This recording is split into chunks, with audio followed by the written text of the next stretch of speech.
وهي تعلينتا ودادا توسن وهي تعلينتا ودادا توسن داد يوي عظا وذا أقادا.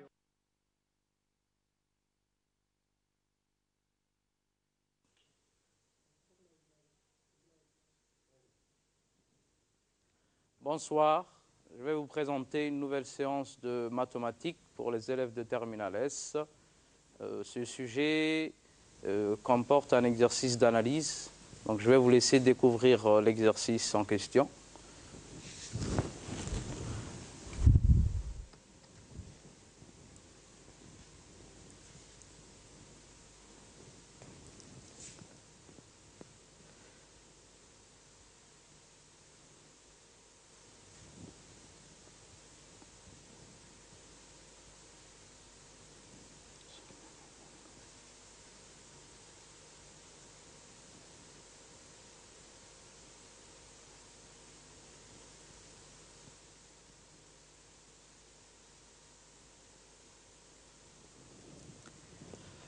Donc la partie A, mise en place d'une inégalité.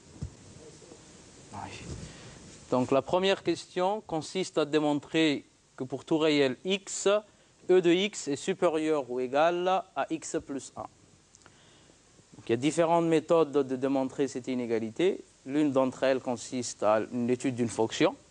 Pour cela, on va poser g de x égale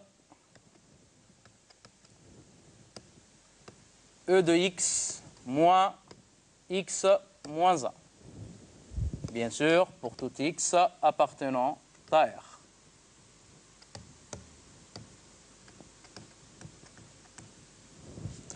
On va dériver cette fonction g' de x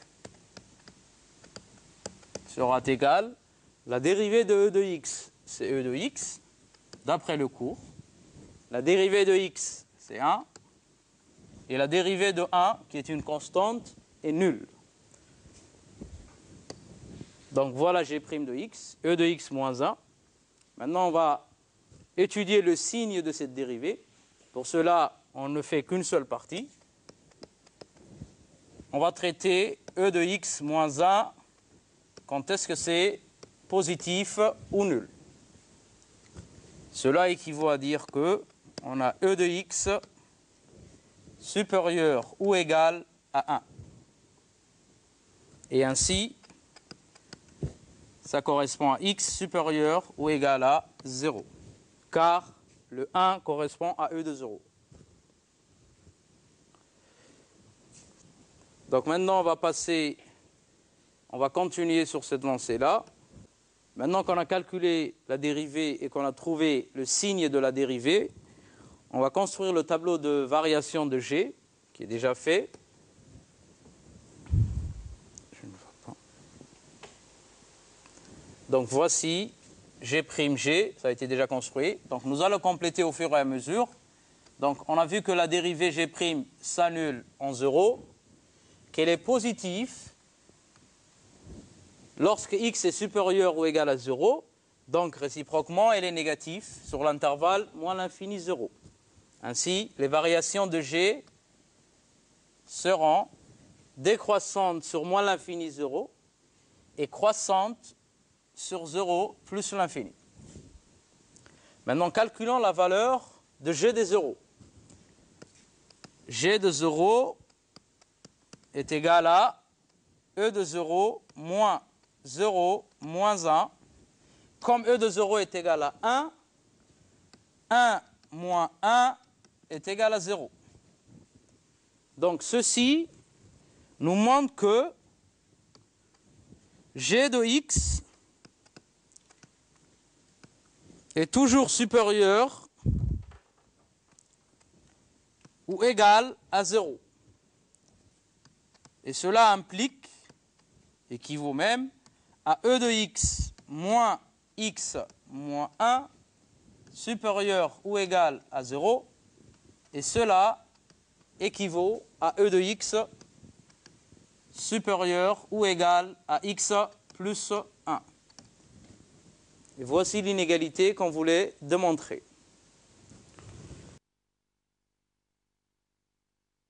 Maintenant, on va passer à la deuxième question. En déduire que pour tout réel t strictement positif, t est supérieur ou égal à 1 plus ln de t. Donc l'inégalité qu'on avait était e de x supérieur ou égal à x plus 1 pour tout réel x. L'inégalité qu'on avait était e de x supérieur ou égal à x plus 1 pour tout x réel.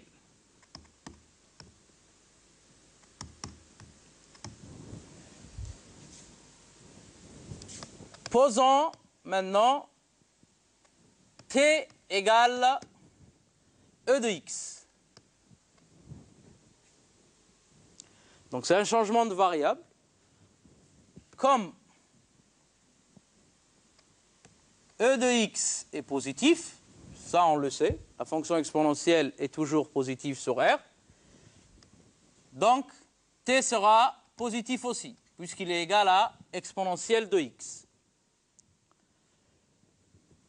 Et à partir de cette relation qu'on a ici, on peut aussi donner et dire que ln de t est égal à x.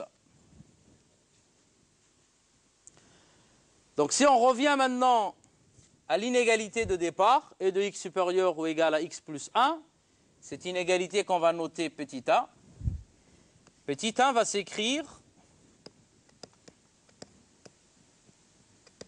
s'écrit alors, donc e de x, on a posé t, supérieur ou égal, x correspond à ln de t, plus 1. Et bien sûr, pour tout t strictement supérieur à 0.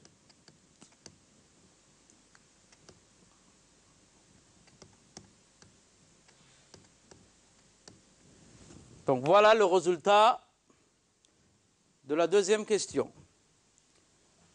Donc maintenant, on va passer à la troisième question.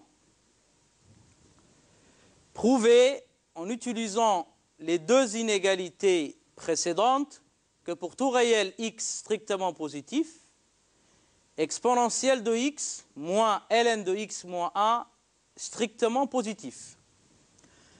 Donc pour cela, ici, on a fait un petit rappel des deux résultats précédents qu'on avait déjà démontrés. Donc on va utiliser ces deux résultats. Donc une petite parenthèse concerne le deuxième. Il est défini pour tout t strictement positif. Donc le t est une variable muette.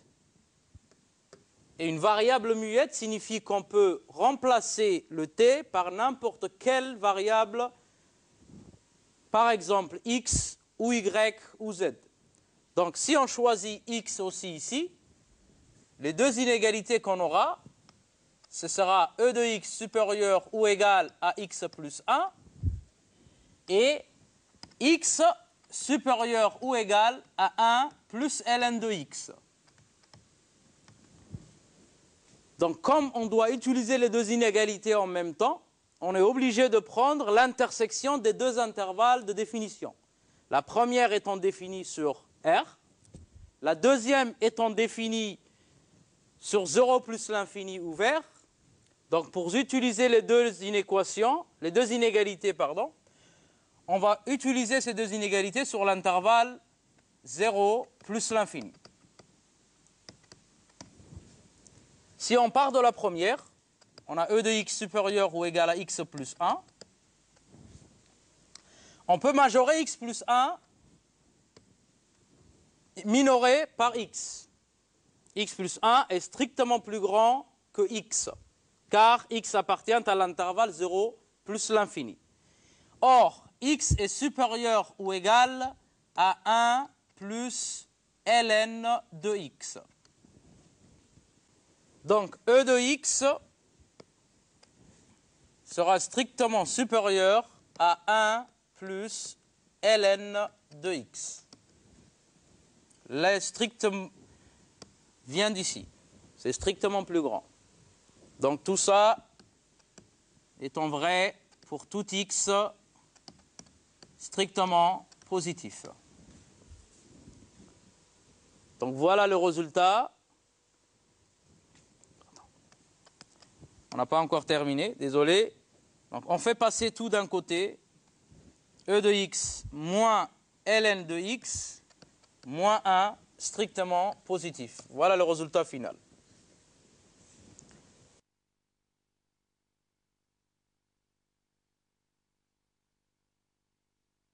Donc maintenant, on pourra passer à la question suivante. Donc c'est la partie B, étude d'une fonction f.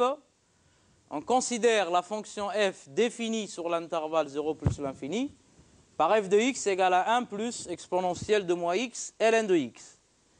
On note c'est la courbe représentative de f dans le plan rapportée à un repère orthonormal OIJ d'unité graphique de centimètres.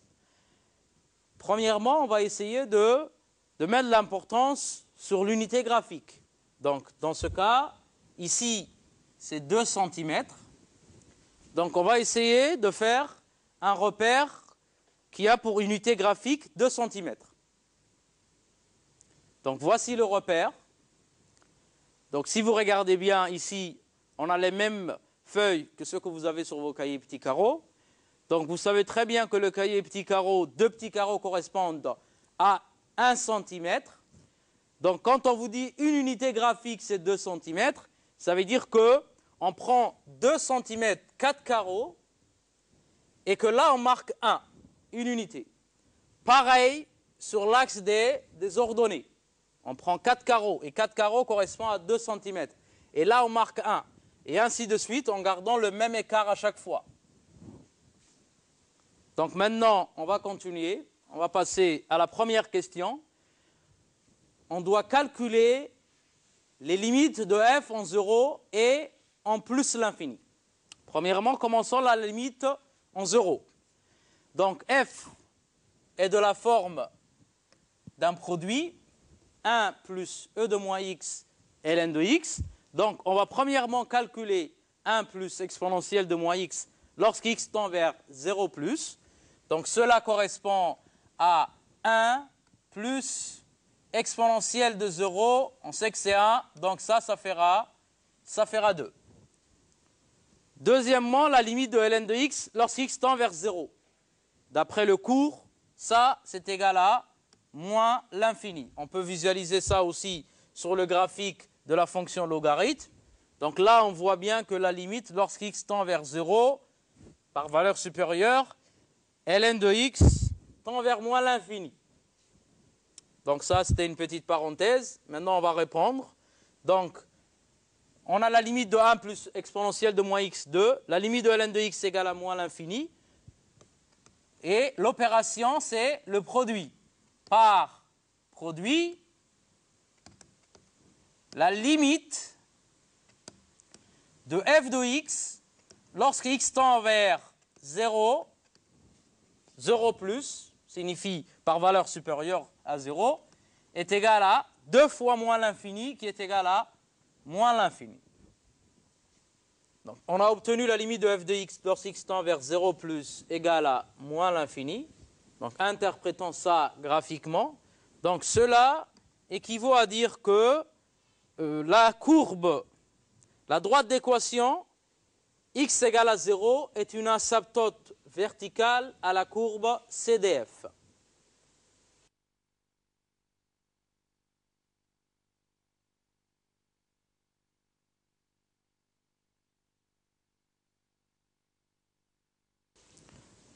Donc maintenant, on va passer à la question suivante, la question B. On va calculer maintenant la limite en plus l'infini. Première étant la limite en 0. Donc, la limite en plus l'infini, lorsqu'x tend vers plus l'infini, moins x tend vers moins l'infini. Et exponentielle en moins l'infini, d'après le cours, c'est 0. Donc voilà le graphique, on pourra justifier comme ça. Donc la limite, lorsque x tend vers moins l'infini, x tend vers moins l'infini, on voit bien que l'exponentielle se rapproche de l'axe des abscisses. Ça veut dire que sa limite, c'est 0.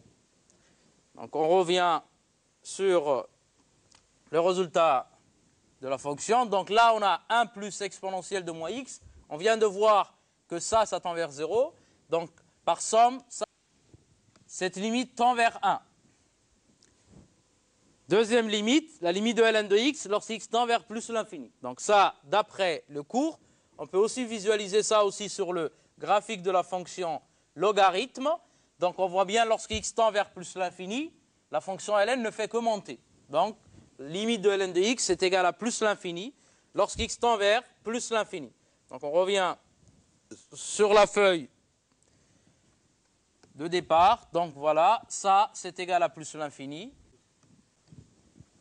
Donc voilà l'opération.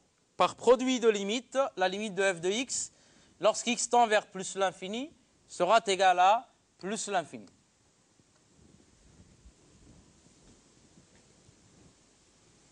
On va passer maintenant à la question B, qui consiste à calculer la dérivée de f. Donc on va juste s'intéresser à la dérivée de f. Donc on voit que la fonction f est sous la forme de u fois v.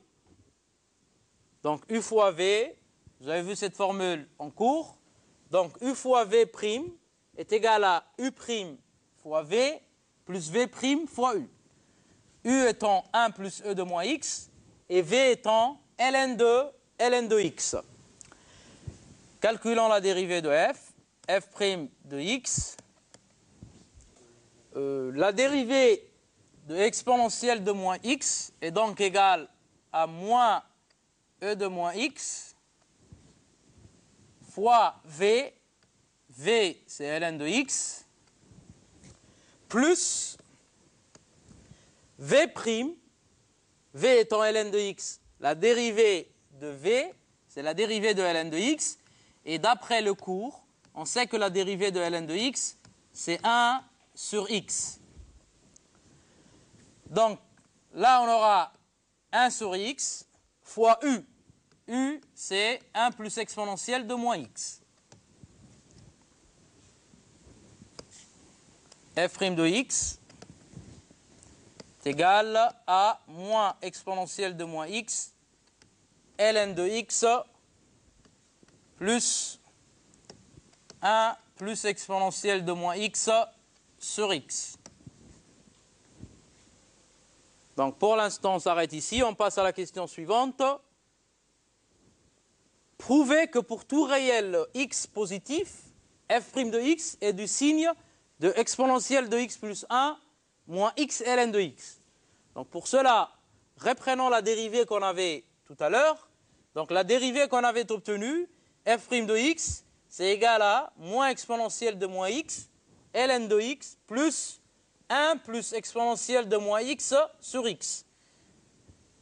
Donc on va reprendre ce résultat-là. f' de x égale moins exponentielle de moins x ln de x plus, donc on peut garder le 1 sur x en facteur, comme on peut le mettre, 1 plus exponentielle de moins x. Donc essayons de travailler sur cette dérivée et de la transformer. Donc on sait d'après le cours que exponentielle de moins x, c'est égal à 1 sur e de x. On peut le noter ici. Donc ça, c'est une formule sur les propriétés de la fonction exponentielle. Donc en utilisant cette propriété, la dérivée qu'on a ici va s'écrire ainsi. ln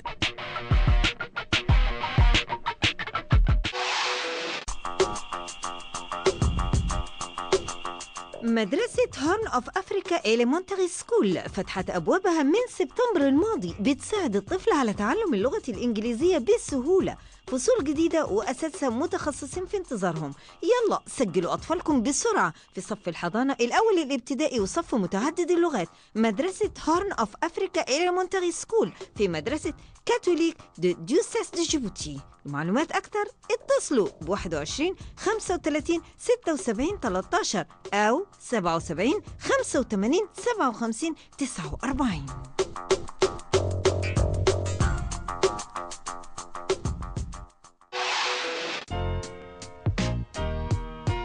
مستشفى جيبوتي ميديكال سنتر طور خدماته الطبية لتلبية احتياجاتكم. في انتظاركم المختبر الطبي، الأشعة والاستشفاء. وفضلا عن ذلك جيبوتي ميديكال سنتر أنشأ أقساما جديدة لخدمة زبائنه، لأن الصحة لا تقدر بثمن. من هذه الأقسام الاستشارات الطبية، طب الأطفال، تنظير الجهاز الهضمي والموجات فوق الصوتية، إلى جانب صيدلية متكاملة.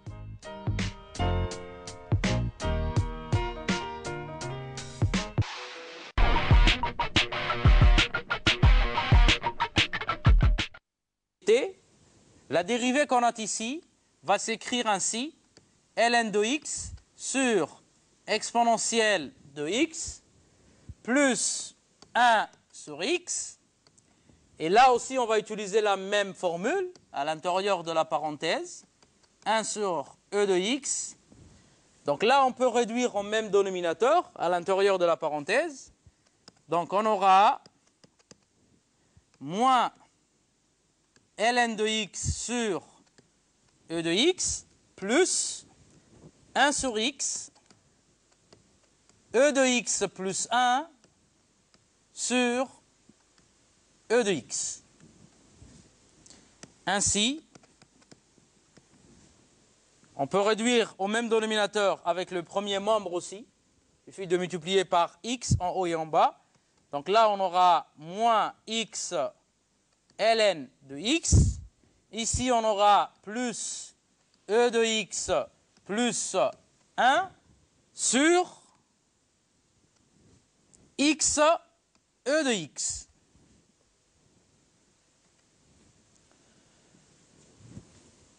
Donc là, on peut arranger un petit peu pour avoir exactement le résultat de l'énoncé. Donc là, ça nous fait e de x plus 1 moins x ln de x sur x e de x.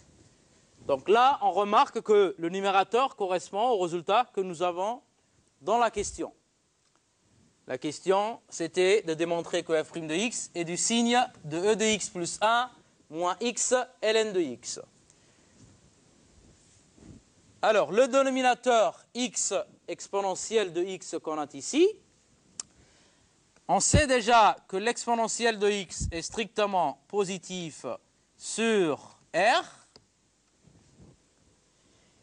Et de plus, le x est strictement positif. On nous avait précisé dans la question x pour tout réel x strictement positif. Donc, comme les deux sont tous positifs, e de x est positif, x est positif, le dénominateur en entier est positif, donc la dérivée f' est du signe du numérateur. Donc f' de x est du même signe que e de x plus 1 est du même signe que le numérateur qui n'est autre que e de x plus 1 moins x ln de x. Pour tout x positif. Donc on précise ça aussi. Pour tout x strictement positif.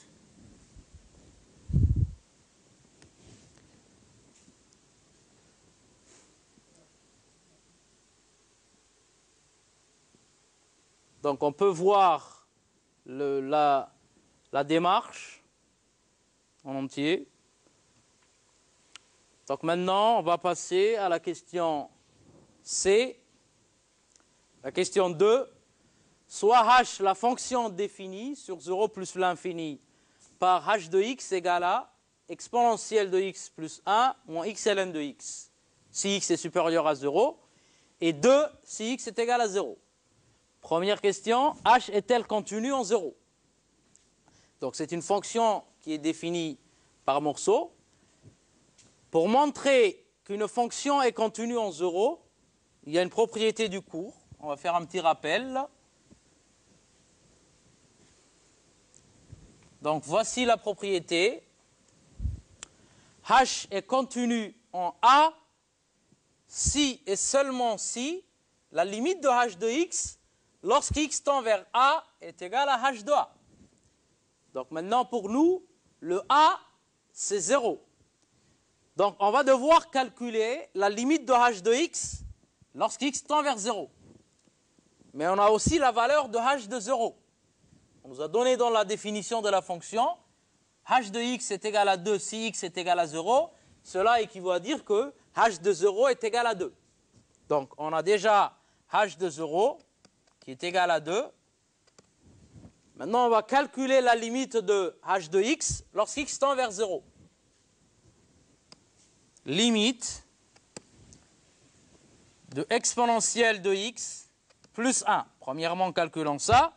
Lorsque x tend vers 0, c'est égal à exponentielle de 0 plus 1, et ça c'est égal bien sûr à 2.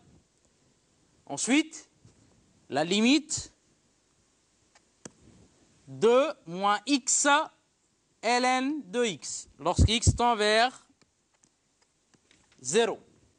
Donc la limite de x ln de x lorsque x tend vers 0 plus est égale à 0. C'est les croissances comparées. Donc là, si on multiplie par moins 1, le résultat ne va pas changer, ce sera toujours 0. Donc maintenant, par somme,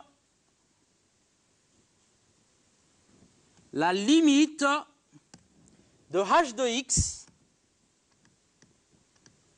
lorsque x tend vers 0 est égal à 2 plus 0 qui est égal à 2. Et ça correspond bien à la valeur de h de 0. Ainsi, on peut dire que h est contenu en 0.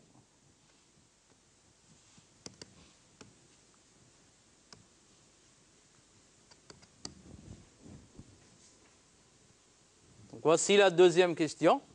La A. Ensuite, on va passer à la question 2B. Étudier le sens de variation de h. Donc là, on a un petit rappel de la fonction, son expression.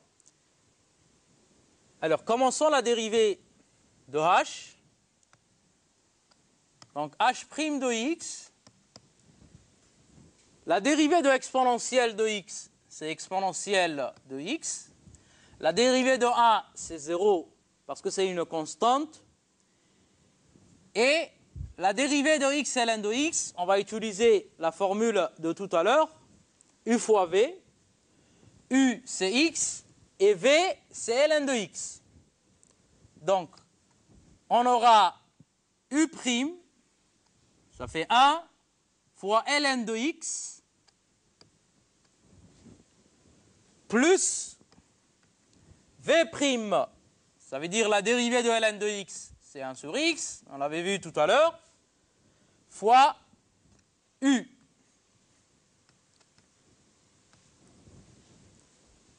Et là, on voit qu'on peut simplifier x et x. Dans ce cas, on a h' de x égale à exponentielle de x moins ln de x moins 1.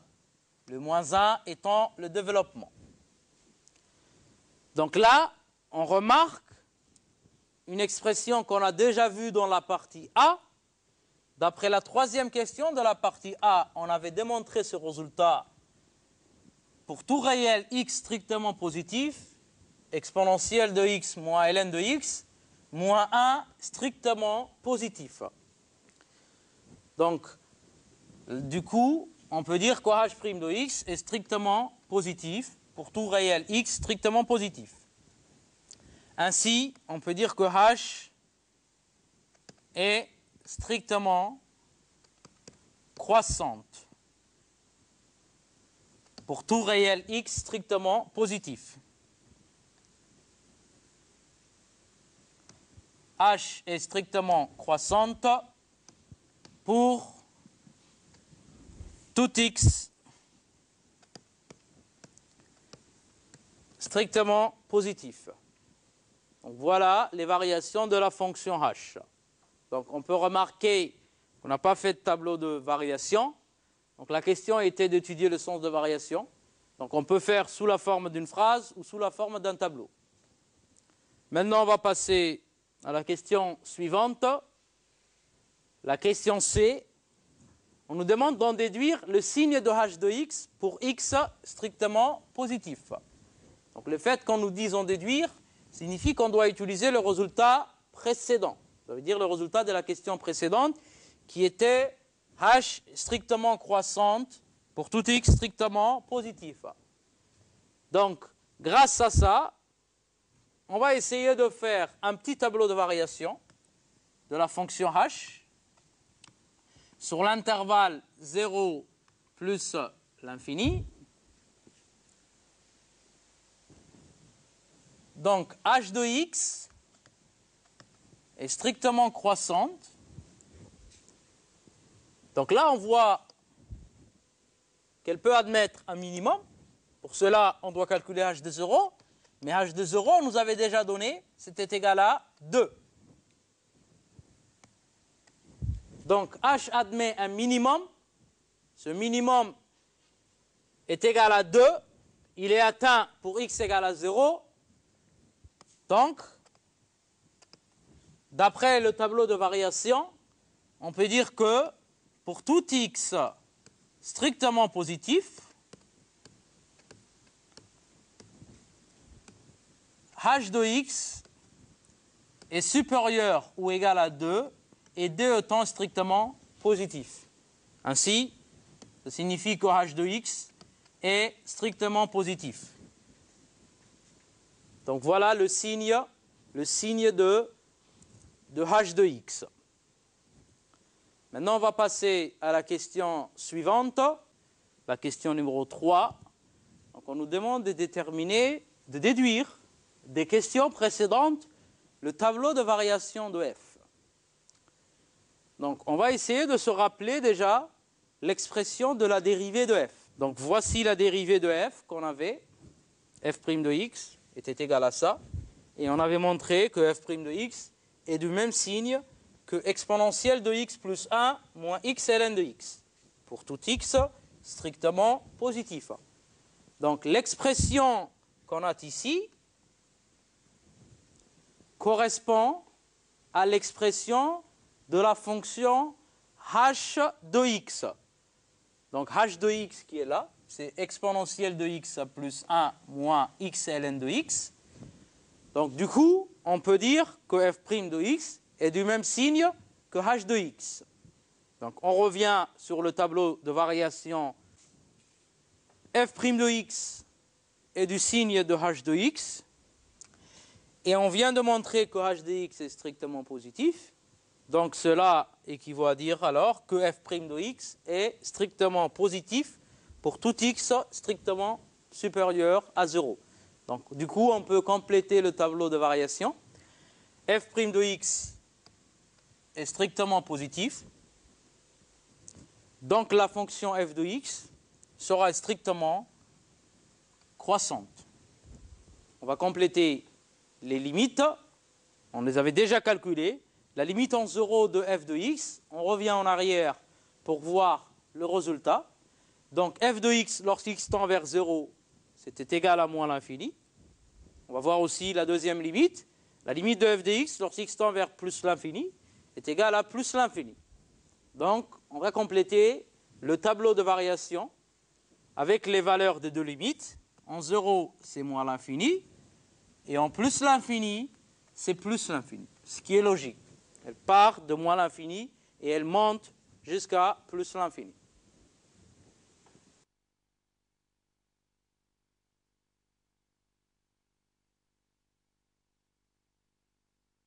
Donc on va passer à la question suivante, la question 4a.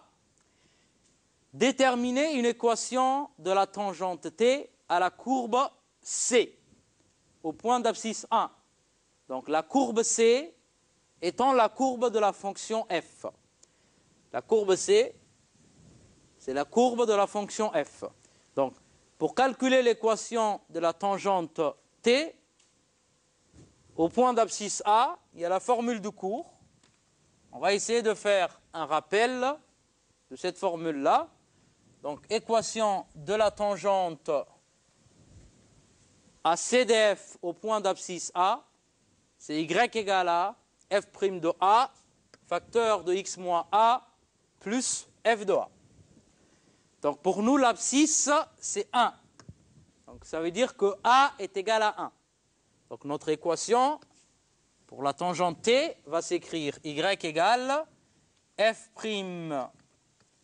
de 1 facteur de x moins 1 plus f de 1. Pour calculer f' de A et f de A, on a besoin des expressions de la fonction f et f' qu'on avait déjà vues. Donc, on les a ici comme rappel. Donc là, on va se rappeler les deux expressions, celle de f et celle de f'. Donc, calculons f' de 1. Donc, pour cela, on va prendre l'expression de f' et on va remplacer x par 1. Cela va donner e de 1 plus 1 moins 1 fois ln de 1 sur 1 et de 1. Or, ln de 1 est égal à 0. Donc, ce qui va rester,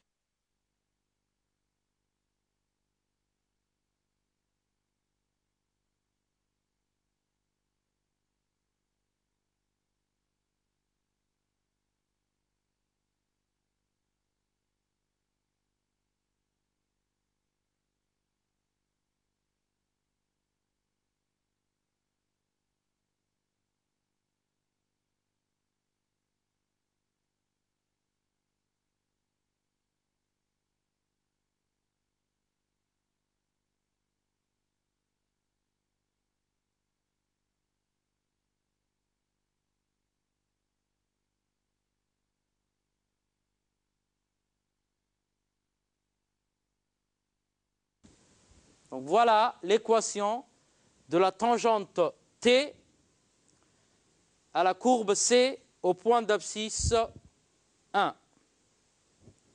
Donc on va passer maintenant à la question suivante. La question B, tracer la droite T et la courbe C, la courbe de f. Donc la droite qui est en bleu est la droite T, la tangente qu'on avait calculée tout à l'heure son équation. Et la courbe que vous avez ici en rouge, c'est la courbe de f. Donc on va noter, ça c'est C de f, et ça c'est la tangente T. Donc on voit bien que ça correspond bien au résultat qu'on avait obtenu durant tout le problème. La fonction est strictement croissante. Les limites, on peut les voir ici aussi. En 0, limite de f, c'est moins l'infini. Et en plus l'infini, la limite de f, c'est plus l'infini. Donc maintenant, on va passer à la question 5. Ça fait intervenir des suites et l'intégration. On définit la suite un, n appartenant à n croix, n étoile, par un égale à intégrale de n à n plus 1, f de x dx. Première question, on doit donner une interprétation géométrique de un. Donc là, on a le graphique qu'on avait tout à l'heure. ça étant la tangente, ça étant la courbe C de f, de la fonction f. Donc, un était égal à l'intégrale de n à n plus 1, f de x, de x. Donc, n étant un nombre entier strictement positif. Donc, cela implique que n est supérieur ou égal à 1. Donc, si n est supérieur ou égal à 1, ça signifie qu'on est sur cet intervalle. Le n va prendre 1, 2, 3, 4 et ainsi de suite. Des nombres entiers plus grands que A. Et on remarque que sur cet intervalle qu'on vient de décrire, la fonction f de x qu'on a ici est positive.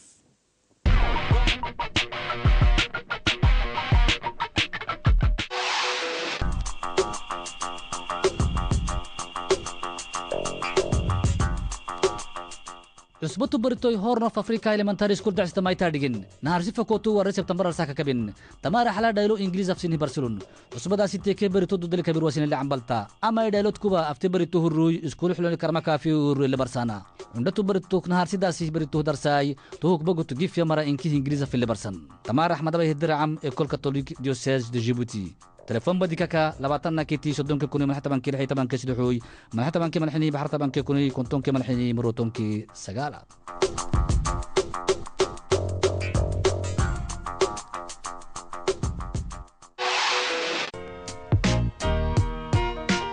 جيبوتي ميديكال سنتر دعست عافت فانتينا دايلا دوما سينما تلباس سوغان سيرفيساتكا يمي عيني دوما كيسيسهن ارحيه مكيولو عري راديو سينما اللي عسر روحا انكي عسولو الهن عافتك تاكم ميلن وتتركل جيبوتي ميديكال سنتر اسمع بلن دايلي حد الرفوهيو دايلي روحا فركهي تهرحيه وردايلي عري بيك وقت تهرحاي بقي ما حدن دايلاي ايكوغرافي تهوك بوغتو فرماسي ديوا عري دعسي تاي لقيتون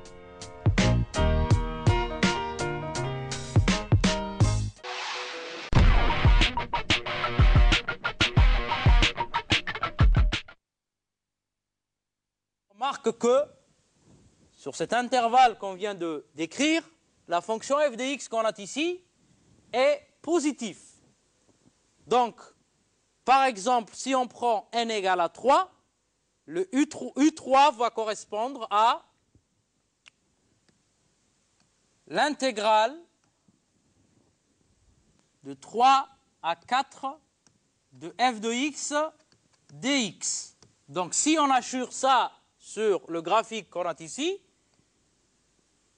ça correspond à cette aire-là. Donc, ça correspond à U3.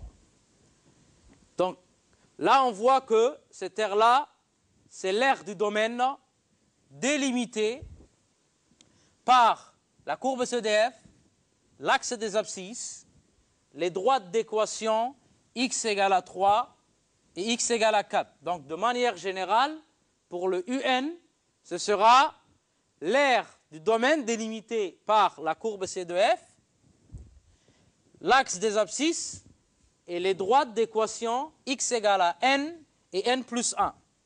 Donc, voici l'interprétation qu'on peut donner.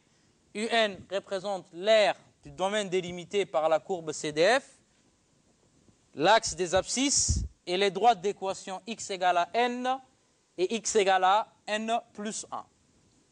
Donc voilà l'interprétation géométrique qu'on devait donner.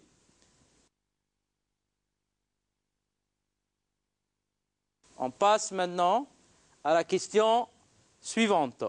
La question B, montrer que pour tout entier naturel n non nul, UN est compris entre f de n et f de n plus 1. Là, c'est un petit rappel, on a UN. Donc, UN était égal à l'intégrale de f de x, lorsque x tend vers n, lorsque x est compris entre n et n plus 1. Donc, on va partir de cette condition. Donc, x est compris entre n, n plus 1. On a déjà vu que la fonction f est strictement croissante. Dans ce cas, on aura f de x qui sera compris entre f de n et f de n plus 1. Donc, elle conserve l'ordre car f est croissante. Donc ça, on a déjà vu dans les questions précédentes. Intégrons cette inégalité, l'intégrale de n à n plus 1, f de x dx, sera toujours compris entre l'intégrale de n à n plus 1 f de n de x inférieur ou égal n à n plus 1 f de n plus 1 dx. Donc là, l'intégrale conserve l'ordre car les fonctions qu'on a ici sont tous positifs. F de x, lorsque x est supérieur à 1, est positif. Et f de n, n est un entier naturel non nul. N est supérieur ou égal à 1. Donc du coup, on a là f de 1. Et f de 1 est égal à 0. Donc, par positivité, l'intégrale conserve l'ordre. Donc là, on a un. Ici, de ce côté-là, f de n dx. Donc la variable n'est pas n ici, mais x.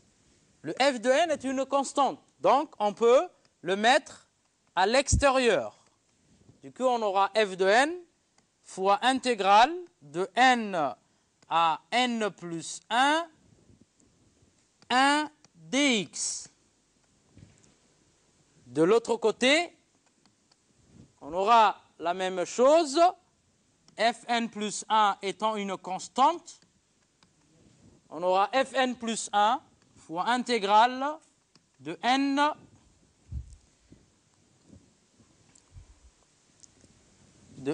à n plus 1 dx.